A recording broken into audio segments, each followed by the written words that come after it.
Parks kahit malayo sa isa't isa sinalubong pa rin ng magkasama ang 2024.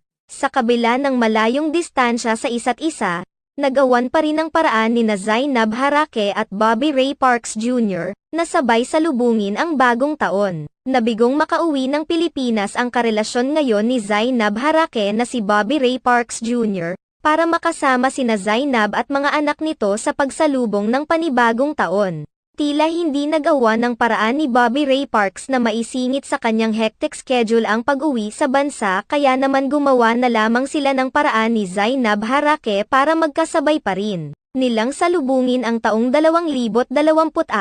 Sa mga social media post ni Zainab Harake at Bobby Ray Parks Jr., pinakita nila ang kanilang pagve-video call para kahit papaano ay tila magkasama pa rin silang dalawa.